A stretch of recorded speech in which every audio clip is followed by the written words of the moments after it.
Hey everyone, thanks for letting me vanish for a week, and I have great news for you. I've actually been working on this video, and today I get to talk to you about Elisabeth Rethberg, one of the greatest lyric sopranos of the 20th century. She was in her prime, I would say to my ear, between 1920 and 1935. In those years, Toscanini called her a Stradivarius of a voice, the greatest living soprano in the world, the most beautiful soprano voice that he knew of at that time. So very, very high compliments. My first exposure to Elisabeth Rethberg, however, was the February 1938 Metropolitan Opera broadcast of Verdi's Otello with Giovanni Martinelli and Lawrence Tibbett, where Rethberg sings the role of Desdemona, one of her signature roles, one of her signature Verdian roles especially. And at that point, she's a little bit past her prime. So it was not until this brand new Marston set of Elisabeth Rethberg's complete commercial recordings and a few selected broadcast appearances was slated to come out that I made sure to look into some of her earlier repertoire and her earlier recordings. And I first went back to the Romophone sets, which were also remastered by Ward Marston. And now that I got this brand new set in a couple of weeks back, I've had the chance to listen to an even fuller picture of her commercial recordings. And then again, some of those later broadcasts from concert performances that Marston chose to highlight. I'm not getting paid to tell you about this set at all. I think it was a wonderful compilation and introduction to this singer. So today I want to look at the breadth of her repertoire and just look at a few highlights, discuss what made her voice so special. I'm going to follow some of the selections that Marston has made here, and then I've also selected a few other live broadcast recordings in live opera so we can hear her on stage, even if somewhat in her later years. So let's get started with what I think is a very logical place for a full lyric, beautiful, round, silvery voice like Rethberg's. Mozart. Mozart requires long legato lines and really is a composer where the beauty of the voice and the control of the voice is important to making the music come together. So let's hear Elisabeth Rethberg in two different famous Mozart arias.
So you can hear as Pamina that she has this great sense of extended legato line, very, very smooth, almost Italian singing, and that's one of the things that I'm going to point out. Elisabeth Rethberg is a German soprano, and German sopranos at this period in time were decreasingly known for the beauty of the line in the way that Italians were. Ironically, actually, and I want to thank Kaji for pointing me to this, Richard Wagner himself, which we'll hear Elisabeth Rethberg sing his works shortly. Richard Wagner himself wanted his pieces sung in an Italian style. Rethberg comes from a tradition of Germanic sopranos that still maintained a wonderful core beauty of the sound and a great sense of smoothness, fluidity of line.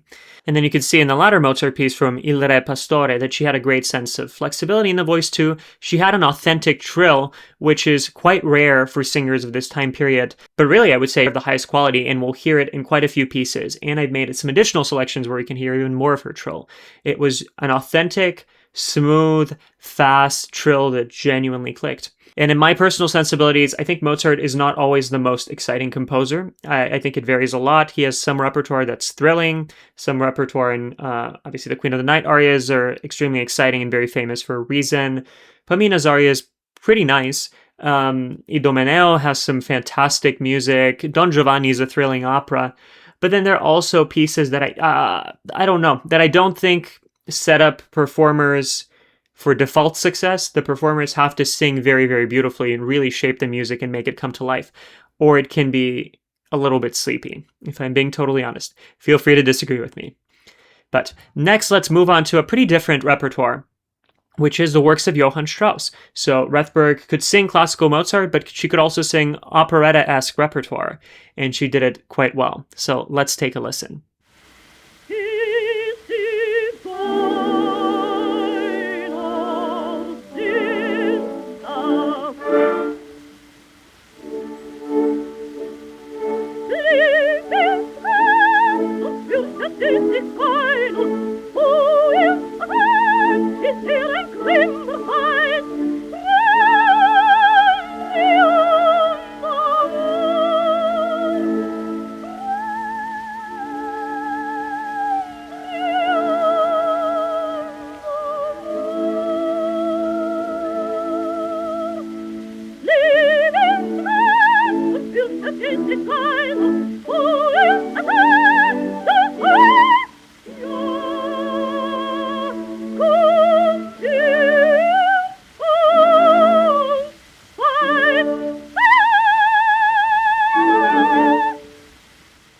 You can hear the ease in the upper register and the great dynamic control. She had an amazing pianissimo.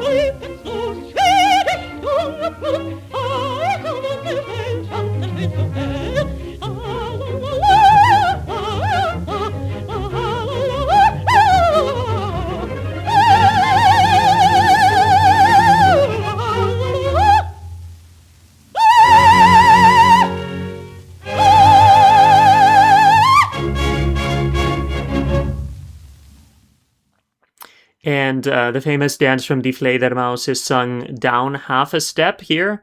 I would say Rethberg had total ease and power all the way up to a high C, very consistently in her prime.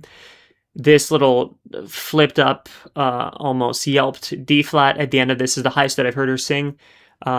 So singing above high C was not really part of her regular repertoire practice.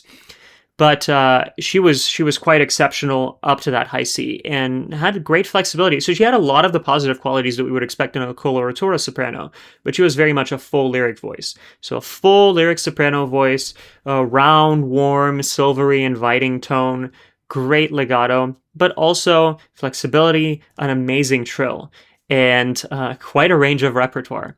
So our next selections are going to come from French operas. So here I've picked quite a few more. We're going to start with L'Africaine by Meyerbeer. This is an early recording of one of the prominent arias from the opera that she made.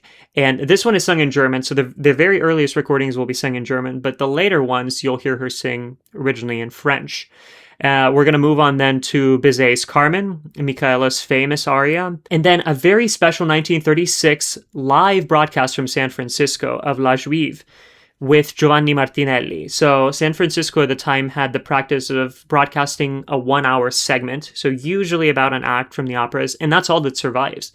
So here we have an amazing Act 2 performance of La Juive, and you'll hear Elisabeth Rethberg a little bit past her prime, and yet I think she's in tremendous form in this recording. Very, very exciting, dramatically on fire, and the voice is so powerful, emotive, expressive, crystalline from top to bottom. And then finally, we're going to close with the Jewel song from Gounod's Faust. So let's listen.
So again, great dynamic control and sense of line, even if she doesn't sing the full cadenza.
She really captures the character of Michaela even in translation, which, great singing, really, we'll talk later.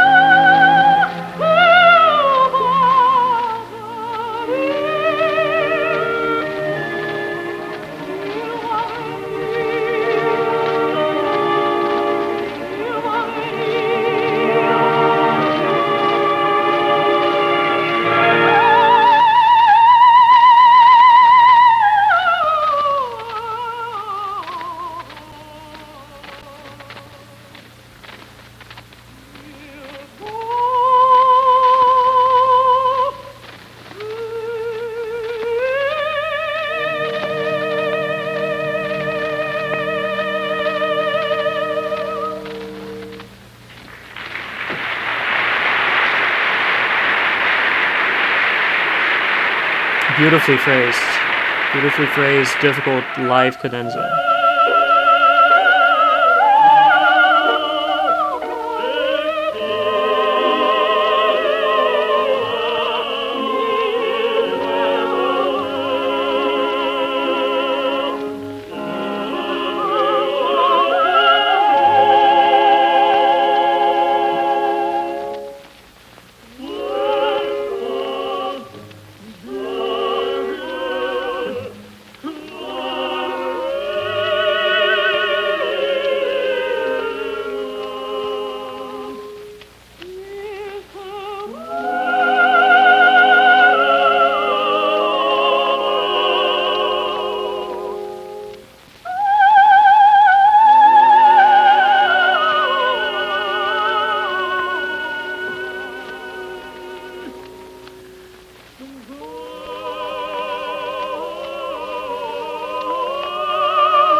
Very, very beautiful trio moment. And it's interesting singing with two tenors.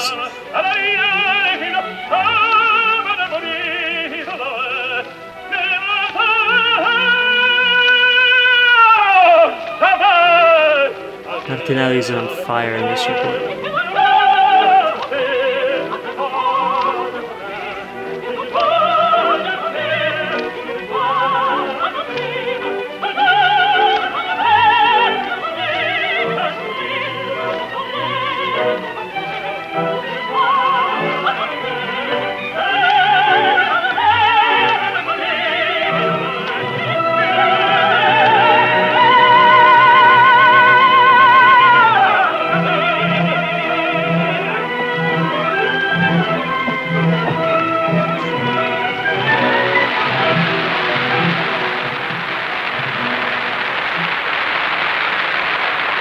Yeah, the orchestra kind of gets lost in the midst of this applause. It's a cut form of Act 2, but very, very exciting singing. Clemens, Martinelli, and Rethberg all together. Just such an interesting combination of singers.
Just fantastic.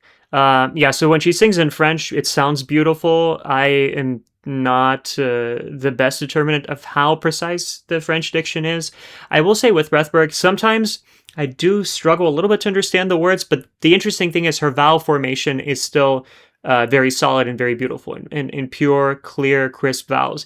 And that's important because, as I've mentioned at other times in the channel, vowels clear vowels are an important part of understandable diction, but also correct vowel production and formation is critical to correct vocalization in general. If you can sing pure vowels well, and that's what you base your fundamental sound on, then you'll have a beautiful and efficient voice.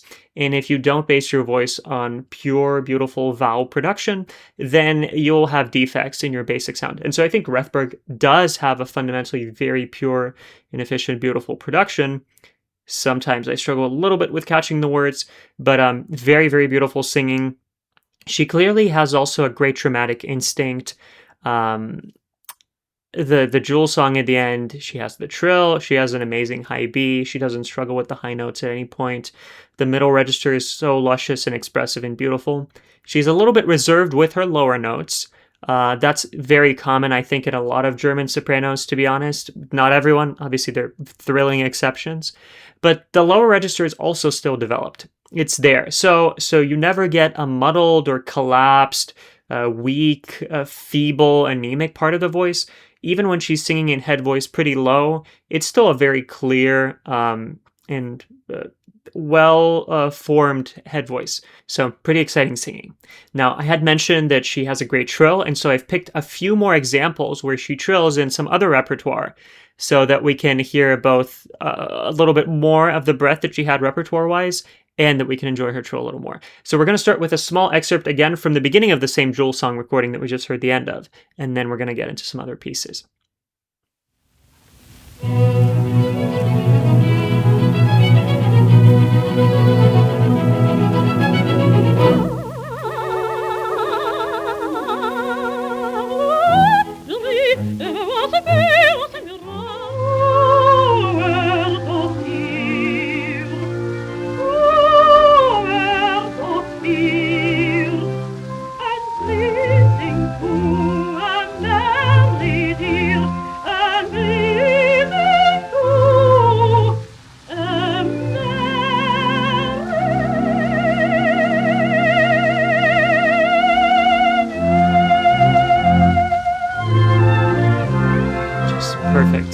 Perfect. And the agility at the beginning of the Jewel song was fantastic. Just wonderful.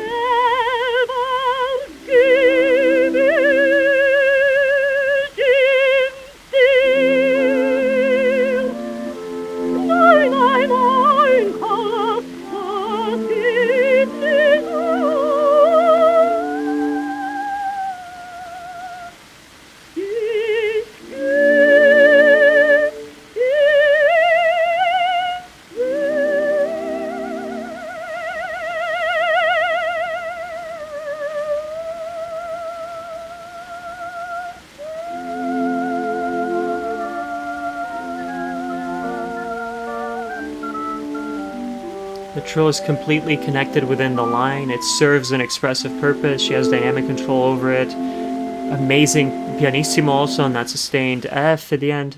Just wonderful.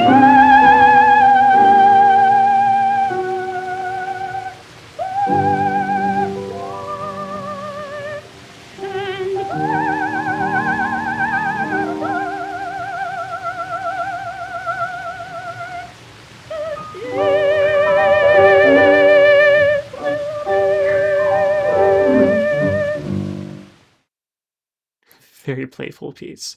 Beautiful. And two trills in a row with such songbirdish quality to them. Just wonderful. It's so, I don't know, it almost feels like the same type of effect that Celeste has in the orchestra, of just these like, magical little plumps of detail and crispness. It adds another dimension to the music. It's like you go from 3D to 3D plus or 4D or whatever you want to call it. Very crystalline and beautiful. Next, we're going to move on to what you may suspect is my favorite segment of opera in general, and so it means a lot to me how Elisabeth Rethberg sings this repertoire, which is Italian opera. In Italian opera, we're going to listen to a short excerpt from Puccini's Madame Butterfly, the famous aria Un bel dì vedremo, just the ending, and then a little bit of Verdi. So the Verdi recordings are quite exciting. Elisabeth Rethberg made recordings of Aida's two arias, and then between those and some later recordings that she made with Giuseppe De Luca and Giacomo Larivolpi, we can put together a complete Act 3 Nile scene from Aida. I've taken some excerpts from the arias and from the duet with De Luca to highlight certain dramatic qualities in Rethberg's voice. And then we're going to listen to a trio that she recorded with Ezio Pinza and Beniamino Gilli from I Lombardi, followed by the Act 1 finale of Simon Boccanegra, the 1935 Metropolitan Opera broadcast, which does not survive entire. The one surviving copy was damaged, unfortunately, but we do have this thrilling end to Act 1 with Rethberg, Lawrence Tibbett as Simon Boccanegra, who is the first Simon Boccanegra at the Metropolitan Opera. And there's also a 1939 broadcast, which is absolutely tremendous. Tibbett is colossal in this role, and you'll hear him in this recording. But also Pinza, Martinelli, as I said, and Gandolfi and D'Angelo. Just an amazing section. Rethberg is on fire. 1935 to me is probably the final year of her prime. And just an incredible historic document. And then finally, we'll listen to a small section of the Ave Maria from the February 1938 broadcast of Otello with Martinelli and Tibbett, which again was my personal introduction to Rethberg singing.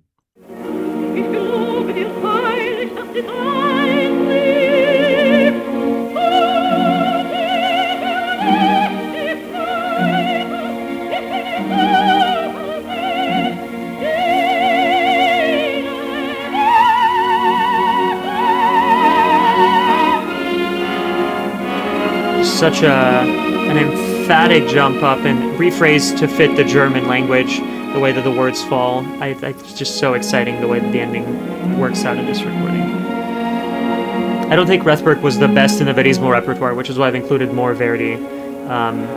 But let's see how she does.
Declamative singing.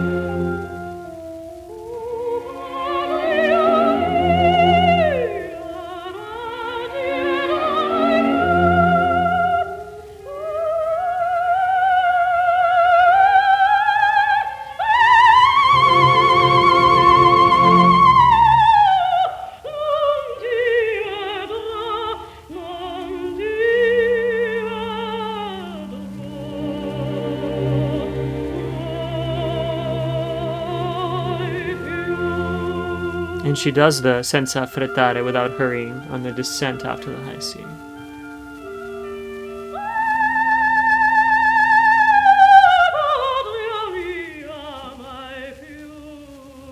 Great.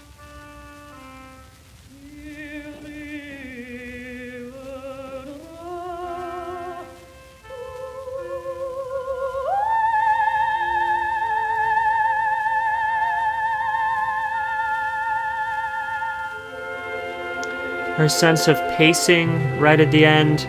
Oh, patria mia, mai più. It's just amazing. The pianissimo in the A. Wonderful.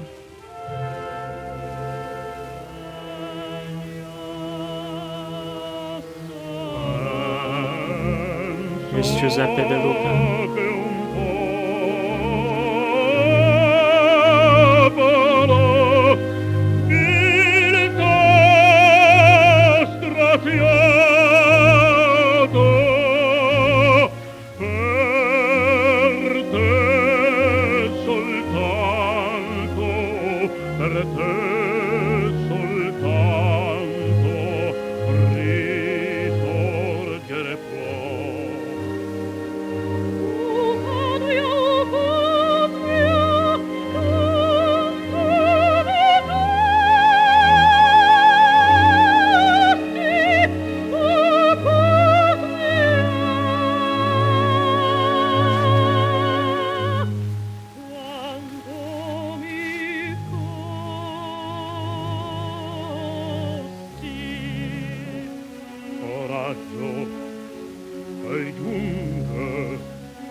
can hear her trill in the 4th octave and the 5th octave, her phrasing. Her voice just carries over the ensemble. It's almost this angelic sound. It's really, really, really thrilling. A full lyric voice that carries so well and contributes to the texture.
still has a great control on that high A flat. Sometimes towards the end of her career, the end of her prime, I should say, she had to intensify the vibrato, especially on soft high notes, to sustain the sound. To some extent, that's only a testament to her vocal excellence for so much of her career. She didn't have to do that. There are many singers that never accomplish a stable pianissimo on high notes in their entire careers. So, very, very beautiful performance. This broadcast of Otello is probably... it is certainly one of the finest recordings of the opera, even though the sound quality obviously is 1938 light broadcast. It's preserved actually rather well, all things considered. I mean, I'm sure the original copy was even better before so much use, and I know that as far as I know, only one copy has survived of that broadcast.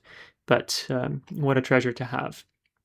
And Martinelli and Tibbet in their respective roles are tremendous. Just great recording from the golden age of the Metropolitan Opera. Just a few observations. Rethberg, like Giuseppe De Luca, actually, since they do the duet in Aida together, they both are voices that tend towards nobility and line more than just the almost pre-Verismo-esque intensity that we've sometimes come to associate with roles like Aida. So in some of the earlier Verdi roles, definitely see how they would fit in quite nicely. But even in Aida, they're extremely successful. They're very dramatically committed. I would say the only funny element that stood out as I was listening to the Nile scene, listened through it a couple of times, was the beginning of the duet where Aida cries out, "Ciel, mio padre," and she's basically startled. She's just sung an entire, extremely vulnerable personal aria about how her affections are already split between her country that she misses and she'll never see again, and Radames. And then suddenly her father pops out of nowhere. So she's in shock, afraid, and she cries out, "Heavens, my father!" And Rethberg sings it with this beautiful line,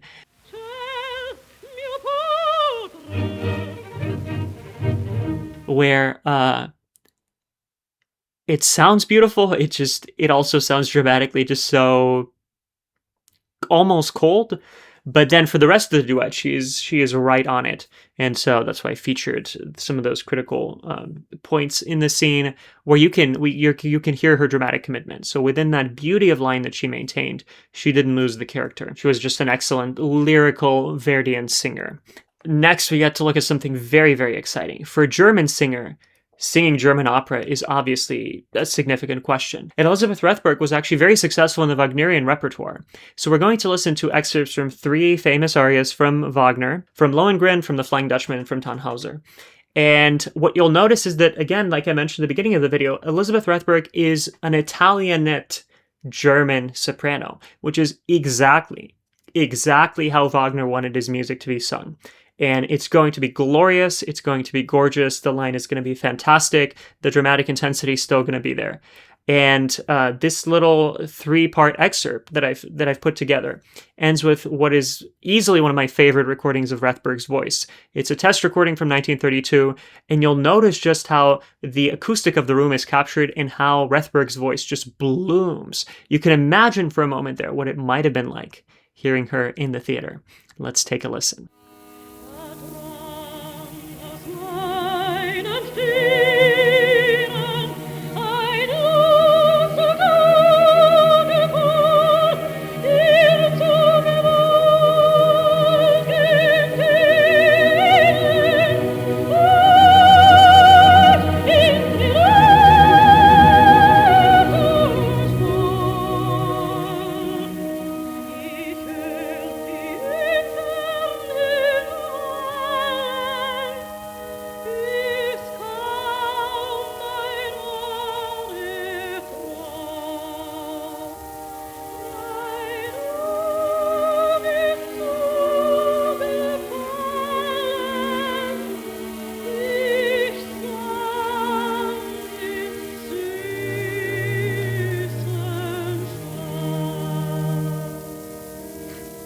Beautiful singing.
Intense and beautiful.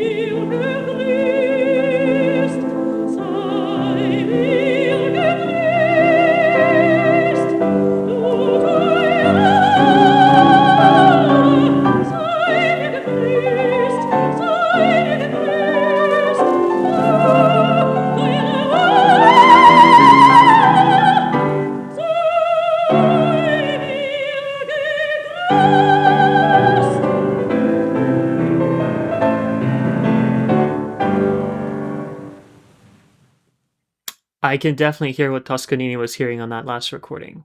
Just such a luscious, beautiful, round, silvery, powerful, resonant, colorful, smooth sound, amazing, and dramatic, and powerful, explosive, but connected high notes. It's just fantastic. Have you ever heard Wagner sung this beautifully? I mean, I'm sure there's a small number of singers that can compare, but it really is just a very exclusive category of people who have sung Wagner with such a beautiful sense of line and dramatic intensity at the same time. Just glorious, glorious singing.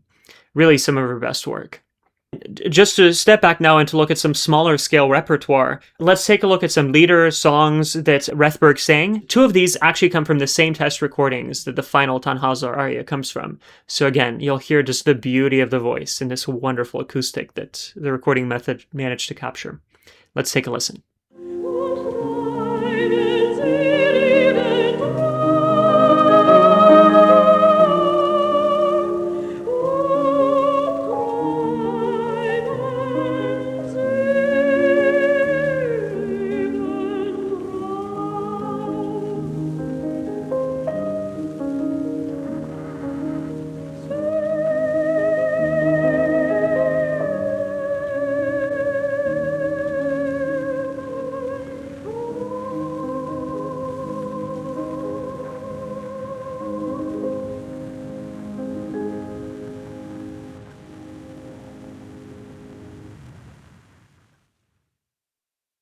Such a beautiful legato line, just amazing. So kann es die Nacht, so heiß ich der Wind, so heiß ich der Wind, dass mir das Herz erfriert, mein Leben löschen wird. Öffne mir, mein Kind, öffne mir, öffne mir, öffne mir, mein Kind.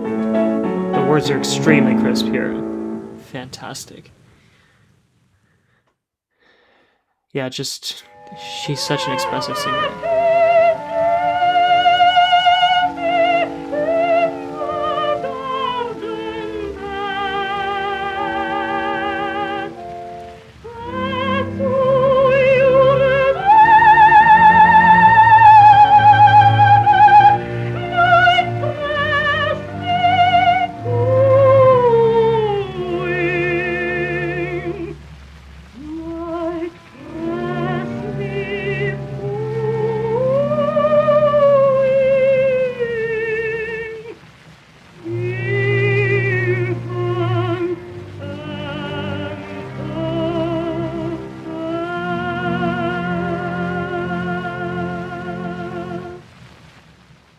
And London Derriere is usually sung to Danny Boy in English, but she here sings it to a different poem.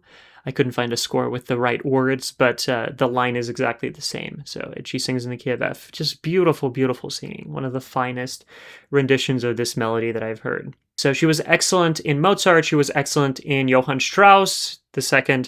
She was fantastic in French opera. She had just an amazing trill.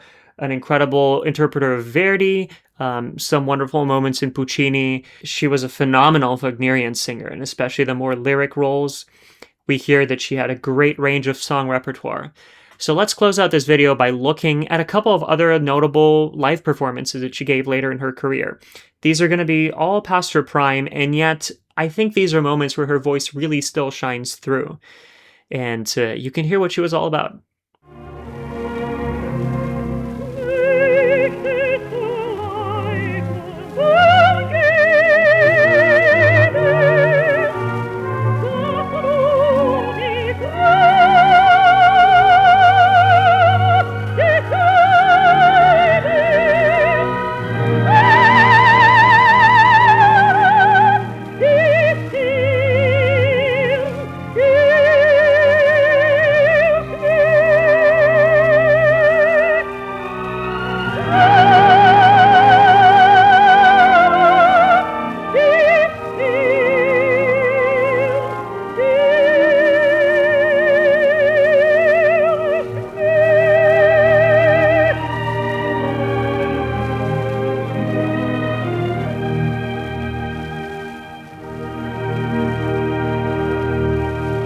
She almost enters foghorn mode at the end of this. Such a powerful free release sound. A bit like Birgit Nilsson in the famous Bengala with the Salome scene ending. Fascinating.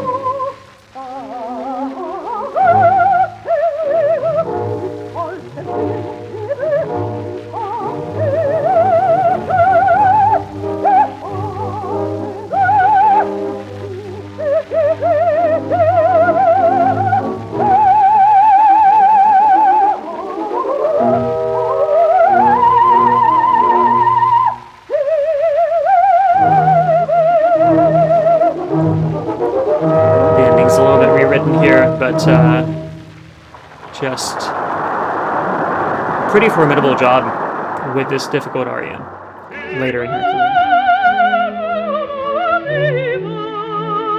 career with Ezio Pinza.